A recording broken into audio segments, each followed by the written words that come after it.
बालकांड रामायण कथा राम जन्म। सरयू नदी के किनारे कौशल नाम का एक प्रसिद्ध राज्य था।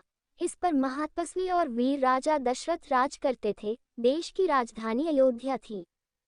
उस समय के सबसे बड़े और सुंदर शहरों में अयोध्या का नाम ही सर्वप्रथम आता था, जिसकी सुंदरता को देखने के लिए हर वर्ष हजारों लोग विदेशों से आते थे। राजा दशरथ का महल शहर के बिल्कुल बीचों बीच था। उस महल के साथ सीधी लंबी चौड़ी सड़क शहर के चारों ओर को जाती थी, जिनके दोनों ओर रंग बिरंग फूल खिले हुए अपनी भीनी भीनी गंध से लोगों का मन मोह लेते थे।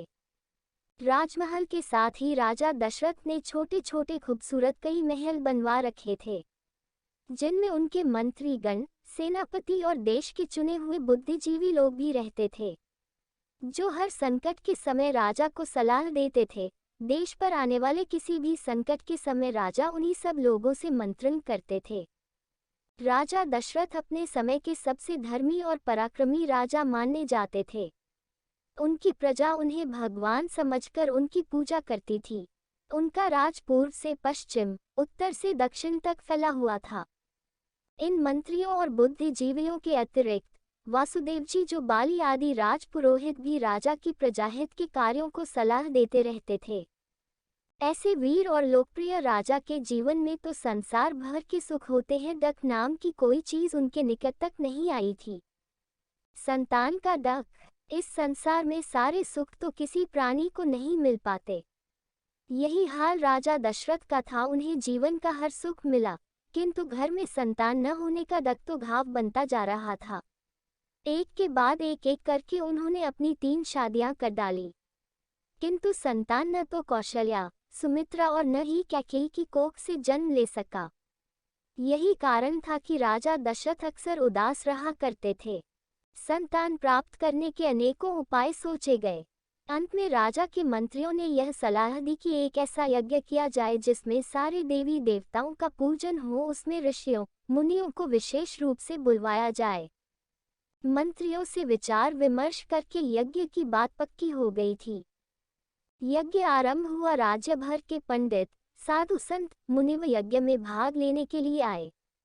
देश की जनता भी इस यज्ञ में आकर राजा के लिए संतान की प्रार्थना करने लगी। सबके मुंह से एक ही आवाज निकली, हमारे राजा को संतान दो, देश के वारिस दो। ऋष्यंग ने अग्निदेव से खीर का पात्र ले लिया और राजा दशरथ को देकर कहा, यह खीर बड़ी आरोग्यदायक है, इससे पुत्र का जन्म भी होगा, इसलिए तीनों रानियों को खीर का सेवन करवा दें। देवताओं का आशीर्वाद एवं जनता की दुआएं लेकर राजा जी खुशी खुशी अपने महलों में खीर लेकर आए। आते ही उन्होंने सब रानियों को खीर खिला दी। पुत्र प्राप्ति की आशा में तीनों नारियां खुशी खुशी खीर खाने लगी। उन्हें अपनी सूनी कोख पर रह रहकर डक हो रहा था। उनको यही आशा थी कि अब वो अवश्य ही मां बनेगी। सबने खीर खाकर एक बार फिर प्रभु से संतान मांगी। समय व्यतीत होने लगा। फिर चैत्र मास शुक्ल पक्ष की नवमी को बड़ी रानी कौशल्या की कोख से बालक राम ने जन्म लिया। आज इसे हम नवमी अर्थात भगवान राम के जन्मदिन के रूप में मनाते हैं। फिर रानी कैकेयी ने एक बेटे को जन्म दिया जिसका नाम भरत रखा गया। फिर रानी सुमित्रा ने एकटा 2 बेटे को जन्म दिया, जिसमें से एक का नाम लक्ष्मण और दूसरे का नाम शत्रुघ्न रखा। जिस महल में लोग एक बेटे की शक्ल देखने के लिए तरसते थे, वहां पर 4 बेटों के जन्म की खुशी मनाई जा रही थी। सारे महलों की उदासी दूर हो गई। देश भर में राजकुमारों के पैदा होने की खुशियां मनाई जा रही थी। चारों राजकुमार अत्यंत सुंदर थे। बड़े भाई राम के माथे पर एक विचित्र सी चमक नजर आ रही थी, जैसे कोई ज्योति जल रही हो। स्वयं मां कौशल्या जब अपने बेटे को आंख में झांक कर देखने लगती है तो उसे डर लगने लगता है, जैसे कोई उनको उनसे छीन कर ले जा रहा हो। वह अपने बेटे को गोद में बिठाकर मुंह चूमने लगती है और कान के करीब काला टीका लगाकर कहती है, भगवान मेरे बेटे को दुनिया की बुरी नज़र से बचाना। चारों भाई एक साथ बड़े होने लगे। माँ बाप के प्यार के साथ साथ उनका आपसी प्यार भी बढ़ने लगा था। चारों इकट्ठे ही खेलने, इकट्ठे ही सोने लगे। इनका प्यार देखकर स्वयं माँ बाप भी हैरान थे। शिक्षा। जैसे ही चारों राजकुमार बड़े हुए तो माँ बाप ने उनकी शिक्षा के लिए गुरु विश्वामित्र के आश्रम में भेजा। आश्रम में चारों राजकुमारों की शिक्षा बड़े अच्छे ढंग से चलने लगी। वेद शास्त्रों का अध्ययन उन्होंने थोड़े ही समय में पूरा कर लिया था। स्वयं विश्वामित्र जी हैरान थे कि इस छो आयु में चारों भाइयों की बुद्धि कितनी तेज है। बस एक बात का जरा से इशारे पर ही वे समझ जाते हैं। आश्रम से बाहर जंगल में जाकर चारों भाई गुरुजी के लिए हर रोज ताज़ा फल फूल लाते। उसके स्नान के लिए सुबह उठते ही नदी से ताज़ा जल लेकर आते। समय के साथ साथ वे बड़े होते गए, फिर उनकी शिक्षा भी पूरी हो गई। चारों भाई गुरुजी के साथ वापस अयोध्या आ गए। राजकुमारों के वापस आने की खुशी में सारे शहर में हर्ष फैल गया था। फिर अयोध्या वासी अपने राम से प्यार भी तो बहुत करते थे, चाहते थे कि उनके प्रिय राम उन्हें छोड़कर कहीं न जाए। राजकुमार बड़े हुए तो राजा को उनकी शादी की चिंता होने लगी। सब और संदेश भेजवा दिए गए थे। कुछ समय के पश्चात ऋषि विश्वामित्र अयोध्या में दशरथ के पास आए। राजा दशरथ ने उनका शाही स्वागत करते हुए राज दरबार में उच्च स्थान देकर उन्हें प्रणाम करते हुए पूछा, कहिए राजर्षि, आप कैसे रास्ता भूल गए? राजन, आज तो हम बहुत जरूरी काम से आपके पास आए हैं। आज्ञा करें महाराज, मैं तो आपका सेवक हूँ। देखो राजन, जंगल में दो खूनी राक्षस राजा रावण के अनुचर हैं। हम लोगों को यज्ञ नहीं करने देते, इसलिए हम चाहते हैं कि आपके वीर पुत्र राम को अपनी रक्षा के लिए वहां ले जाएं। क्या बालक राम राक्षसों से युद्ध कर पाएंगे? दशरथ की आवाज डूबने लगी थी। फिर रावण के साथ मारीच और सुबाहु, वह सब लोग तो बहुत खूनी हैं। अकेला राम उन लोगों के सामने कुछ नहीं कर पाएगा। यदि आप आज्ञा दे तो मैं अपनी सेना लेकर आपके साथ चलता हूँ। विश्वामित्र क्रोध से भर कर बोले, नहीं, हम दशरथ को नहीं राम को लेने आए हैं। यदि आप जैसे किसी राजा की जरूरत होती तो एक आवाज पर 10 राजा भागे आते। हमें केवल राम की ही आवश्यकता है। यदि आप मोह माया जाल में फंसकर इतने अंधे हो गए हैं तो ठीक है, मैं वापस जा रहा हूँ। दशरथ जानते थे गुरु विश्वामित्र के क्रोध का परिणाम क्या हो सकता है, आप विनाश। इसलिए उन्होंने झट से विश्वामित्र जी के चरण पकड़ लिए और अपना सिर उनके पांव में झुकाते हुए बोले, महर्षि, मैं आपकी आज्ञा का पालन करता हूँ। आप अभी राम को ले जाएं। राम मेरा बेटा नहीं, आपका ही बेटा है। आप ही इसके पिता हैं। ठीक है राजन, आज हम बहुत प्रसन्न हुए। आप राम को मेरे साथ भेज दो। राम जैसे ही विश्वामित्र के साथ चलने लगे तो भाई लक्ष्मण गुरु जी से हाथ जोड़कर कहा, गुरुदेव, मैं राम भैया को अकेला नहीं जाने दूंगा। तुम क्या चाहते हो बेटे लक्ष्मण?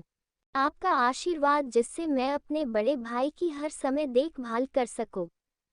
लक्ष्मण, यदि तुम्हारी यही इच्छा है तो हम उसे अवश्य पूरी करेंगे। आज से तुम दोनों भाई हमारे साथ रहोगे।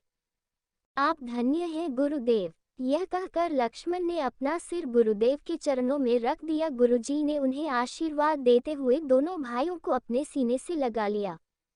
सुबह होते ही गुरुदेव विश्वामित्र राम और लक्ष्मण को लेकर सरयू नदी के किनारे किनारे चलने लगे। फिर सरयू और गंगा के संगम पर जाकर सबने स्नान किया। वहीं पर बैठकर गुरुजी ने बताया कि इस जंगल में ताड़का नाम की खूनी राक्षसी रहती है। उस पापी और अत्याचारी के ही 2 बेटे मारीच और सुबाहु हैं। ताड़का के डर के कारण इस जंगल से सारे साधु संत भाग गए हैं, क्योंकि वह साधुओं को तप नहीं करने देती। अब सबसे पहले तुम्हें उस ताड़का से युद्ध करना होगा। जो आज्ञा गुरुदेव। राम ने अपना सिर झुका दिया और फिर अपनी कमान में से एक तीर जंगल में छोड़ा, जिसकी आवाज पूरे जंगल में गूंज उठी। छोटे जानवर डर के मारे शोर मचाते हुए निकलकर भागने लगे। ताड़का ने जैसे ही तीर चलने की आवाज सुनी तो वह भी घबराकर उठ बैठी। शेर की भांति गरजती हुई वहां से दौड़ी। राम को सामने धनुष लिए खड़े देखकर उसने धूल में बादल उड़ाया, फिर पत्थरों की बारिश शुरू कर दी और साथ ही अपनी लंबी बांह फैलाकर राम का गला दबाने के लिए दौड़ी। राम यदि जरा भी भूल कर जाते तो ताड़का उनका गला दबा देती, किंतु राम ने अपने बचाव के लिए ऊंची छलांग लगाई और एक भयंकर बाण ताड़का के सीने में दे मारा। राम का बाण लगते ही ताड़का के सीने से खून का फव्वारा छूट पड़ा। वह उसी समय धरती पर औंधे मुंह गिर पड़ी और दर्द के मारे तड़पने लगी। क्यों चाची ताड़का, अब और कुछ चाहिए? नहीं बेटे राम, अब मेरा कल्याण तुम्हारे हाथों हो गया। अब मैं परलोक जा रही हूँ। तुम्हारे हाथों मरने से मुझे यही लाभ होगा कि मैं सीधा स्वर्गलोक जाऊंगी। इतना कहते ही ताड़का ने अपने प्राण राम के चरणों में त्याग दिए। शाबाश बेटे राम, आज तो तुमने हमें यमदूतों से मुक्ति दिला दी। इस राक्षसी ने तो हमारा जीना ही दुर्लभ कर रखा था। प्यार से विश्वामित्र जी राम का मुंह चूम लिया। फिर वे तीनों आगे जंगल की ओर बढ़ने लगे। बहुत देर तक चलते चलते वे एक पुराने आश्रम में पहुंचे जिसमें अब कोई भी नहीं रहता था। बेटे राम, यही वह जंगल है जिसमें खूनी राक्षस मारीच और सुबाहु रहते हैं। इन लोगों ने अपनी शक्तिशाली सेना की शक्ति से सारे साधु संतों को इस स्थान से भगा दिए हैं। जो लोग नहीं भागे उन्हें मारकर वह कच्चा खा गए हैं। अब तो केवल तुम ही हमारे धर्म की रक्षा कर सकते हो। आप चिंता न करें गुरुदेव, आपका राम धर्म रक्षा के लिए अपने प्राणों का बलिदान कर सकता है, किंतु पीछे नहीं हटेगा। अब आप आश्रम में जाकर विश्राम कीजिए। दोनों भाई आपकी रक्षा के लिए इधर ही बैठे हैं। विश्वामित्र जी तो आश्रम में जाकर सो गए। राम और लक्ष्मण वहीं बैठे पहरा देने लगे। उधर मारीच अपने आप को इस जंगल का राजा समझ बैठा था। उसने जैसे ही इस जंगल में आदमियों का प्रवेश देखा तो क्रोध से भरा अपनी खूनी सेना को लेकर उधर ही आ गया। वह जोर जोर से चिल्ला रहा था, कौन हो तुम, कौन हो? आज तुम्हारी मौत तुम्हें मेरे पास ले आई है। मौत दोनों में से किसी एक की तो अवश्य होगी। मारीच हाँ हाँ हाँ हाँ हाँ। अरे तुम छोटे से बालक होकर महाराज से लड़ोगे? लगता है उस बूढ़े ऋषि ने तुम्हें मरवाने के लिए यह षड्यंत्र रचा है। बकवास बंद करो कमीने राक्षस, यदि हिम्मत है तो सामने आकर लड़, फिर देख हमारी शक्ति। मारीच उसी समय राम लक्ष्मण पर वाण वर्षा करने लगा, किंतु उसने देखा राम और लक्ष्मण तो उनके हर तीर को टुकड़े टुकड़े करके फेंक देते हैं। उसका हर वार बेकार जा रहा। अपने जीवन में पहली बार घबराया था मारीच, किंतु फिर भी वह अपनी भारी सेना को राम पर आक्रमण करने के आदेश देता हुआ आगे बढ़ा। श्री राम तो पहले ही जानते थे कि यह खूनी राक्षस अभी अभी आकर उसका गला दबा देगा। ठीक उसी समय उन्होंने अपने धनुष से एक खूनी वाण मारीच पर चलाया, जो मारीच को उड़ाता हुआ सागर तट तक ले गया। वहां पर जाकर मारीच गिरा तो सोचने लगा कि जिस आदमी के वाण से वह इतनी दूर आ गिरा है उसके पास कितनी शक्ति होगी। जैसे ही मारीच चलने योग्य हुआ तो वहां से दौड़ता हुआ दक्षिण की ओर जाने लगा। उधर श्री राम और लक्ष्मण ने मिलकर सुबाह का खून कर दिया। कुछ राक्षस सेना मारी गई, कुछ डर के मारे भाग खड़ी हुई। अंदर से विश्वामित्र जो यह सारा दृश्य देख रहे थे, श्री राम की विजय देखकर के खुशी से नाचते हुए बाहर निकले और राम लक्ष्मण को अपने सीने से लगाते हुए बोले, वाह बेटा वाह, आज तो तुमने धर्म रक्षा का पूरा परिचय दे दिया। वास्तव में ही तुम वीर हो वीर। मैं जो कुछ भी हूँ गुरुदेव आपके आशीर्वाद से हूँ। अब यह बता ले कि क्या कोई और राक्षस भी है इस जंगल में? नहीं राम, बस यही लोग थे जिन्होंने हमारा जीना हराम कर रखा था। अब तो हम लोग मिथिला के राजा जनक के यहाँ शांति से जा सकेंगे। वहाँ क्या है गुरुदेव? बेटे राम, राजा जनक एक बहुत बड़ा यज्ञ कर रहे हैं जिसमें देश विदेश के बड़े बड़े वीर लोग भाग ले रहे हैं, इसलिए तुम भी हमारे साथ चलो तो अच्छा होगा। फिर वहां पर एक ऐसा विचित्र धनुष भी है जिसे इस संसार में कोई वीर अभी तक नहीं उठा सका। फिर तो हम अवश्य वहां चलेंगे। दोनों भाई एक साथ बोल उठे। विशेष रूप से उनके मन में उस धनुष को देखने की चाह थी जिसे आज तक कोई वीर उठा तक नहीं सका था। कैसा होगा वह धनुष? बार बार यही सोच रहे थे श्री राम लक्ष्मण। उनके मन में यही इच्छा अंगड़ाइयां ले रही थी, किसी प्रकार से उड़कर वहां पहुंच जाएं। सारी रात इसी बेचैनी में उन्होंने काटी। सीता स्वयंवर। सुबह उठते ही सब लोग मिथिला की ओर चलने लगे। इनके साथ बहुत से ऋषि मुनि भी थे जो राम लक्ष्मण की जय जयकार इसलिए कर रहे थे कि उनकी कृपा से वे राक्षसों से मुक्ति पा चुके थे। रास्ता काफी लंबा था, पदयात्रा, वह भी राजकुमारों के लिए देखने में वह सब कुछ कठिन सा लगता था। किंतु विश्वामित्र जी हर बात जानते थे। उन्हें पता था इन राजकुमारों के लिए इतनी लंबी यात्रा कोई सरल बात नहीं, इसलिए वे इन दोनों को रास्ते में पौराणिक कथाएं सुनाते हुए चल रहे थे। मिथिला से थोड़ी दूर पर एक आश्रम के बाहर जैसे ही विश्वामित्र जी रुके तो श्री राम ने उनसे पूछा, गुरुदेव यह कैसा सुना सा आश्रम है? बेटे राम, यह किसी समय गौतम ऋषि का आश्रम था। उनकी पत्नी अहिल्या बहुत ही सुंदर थी। एक बार देवराज इंद्र का मन अहिल्या पर आ गया तो जैसे ही गौतम जी सुबह स्नान करने गए, उनके पीछे से गौतम का ही भेष धारण कर इंद्र उस आश्रम में घुसे और उन्होंने अहिल्या की पवित्रता को भंग कर दिया। जैसे ही इंद्र उस आश्रम से बाहर निकले थे, उसी समय गौतम जी आश्रम में अंदर आ रहे थे। उन्होंने इंद्र को इस हालत में देखा तो उन्हें संदेह हुआ। फिर अंदर आकर अहिल्या की हालत को देखा तो सब कुछ समझने में देर न लगी। क्रोध से भरे गौतम जी ने अहिल्या को शाप देकर पत्थर बना दिया। तब से आज तक वह पत्थर की मूर्ति बनी तुम्हारी प्रतीक्षा करती हुई राम राम कर रही है, क्योंकि उसे यह वर मिला था कि श्री राम ही आकर तुम्हारा कल्याण करेंगे। श्री राम ने आगे चलकर पत्थर की अहिल्या को पांव से छुए। उसी समय अहिल्या राम राम करती हुई उठकर बैठ गई। वह पहले से भी अधिक सुंदर हो गई थी। उसी समय गौतम जी भी आ गए। उन्होंने अपनी पत्नी को हृदय से लगाकर अपनी भूल का पश्चाताप किया। दोनों पति पत्नी एक बार फिर से श्री राम का धन्यवाद करने लगे। उधर राजा जनक को महर्षि विश्वामित्र के आने की सूचना मिली तो वे दूसरे साधुओं मुनियों को लेकर उनके स्वागत के लिए शहर से बाहर आए। जैसे ही राजा जनक ने राम को देखा तो उन्होंने आश्चर्य से पूछा कि मुनिवर, यह दोनों बालक कौन हैं? राजन, यह दोनों बालक अयोध्या नरेश राजा दशरथ के बेटे हैं। वह दोनों उस विचित्र धनुष को देखने के लिए आए हैं जिसे आज तक कोई वीर उठा भी नहीं सका। वाह वाह, यह तो और भी खुशी की बात है। मैंने तो सीता स्वयंवर की शर्त भी उस धनुष के साथ जोड़ दी है। यह तो और भी खुशी की बात है राजन। राजा जनक उनके ठहरने का प्रबंध करने चले गए। स्वयंवर। दूसरे दिन सुबह ही विश्वामित्र जी राम और लक्ष्मण को लेकर जनक की सभा में पहुंचे। वहां पर सीता स्वयंवर की सारी तैयारियां हो चुकी थी। सब राजा लोग उसे बहुत पुराने बड़े धनुष को उठाने के लिए जाते हैं, किंतु वे बेचारे उस समय लज्जित से होकर चले जाते जब वह धनुष अपने स्थान से हिलता भी नहीं था। राजा जनक यह हाल देखकर बहुत उदास हुए और निराश होकर कहने लगे कि आज के वीरों को यह क्या हो गया है, जो एक धनुष को उठा तक नहीं सकते। क्या इस पृथ्वी पर से सारे वीर उठ गए हैं अथवा शक्तिहीन हो गए हैं? गुरु की आज्ञा प्राप्त कर क्रोध से भर राम ने अपने दोनों हाथों से पकड़कर जैसे ही कमान को ऊपर उठाया तो तड़ाक से उसके दो टुकड़े हो गए। वाह वाह! चारों ओर से राम की सफलता पर तालियां बजने लगी थी। राजा जनक का उदास चेहरा खुशी में डूब गया।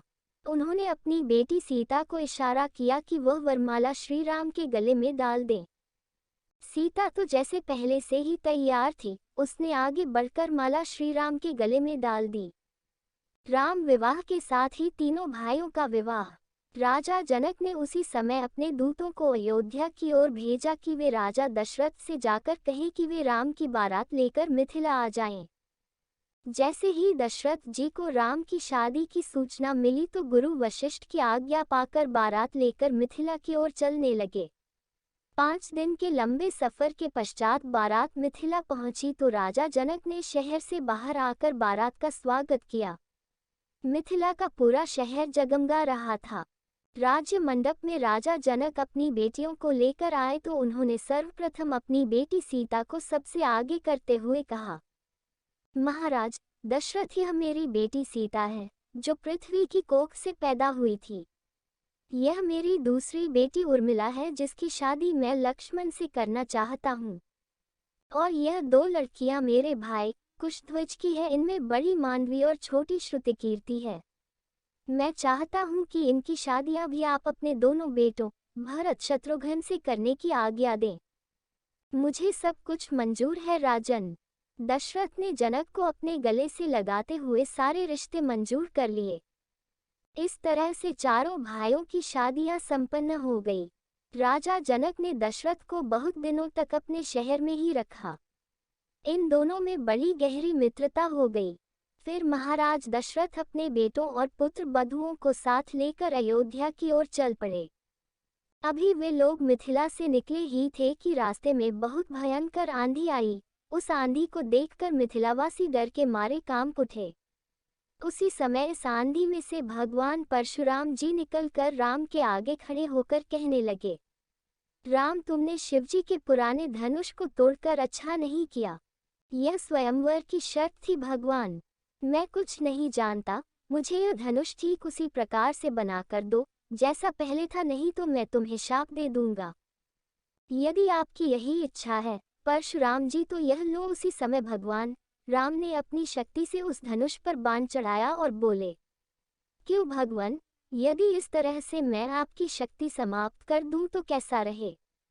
नहीं नहीं भगवान, वास्तव में मैं नहीं, आप महान हैं। यह कहकर परशुराम जी वहां से चले गए।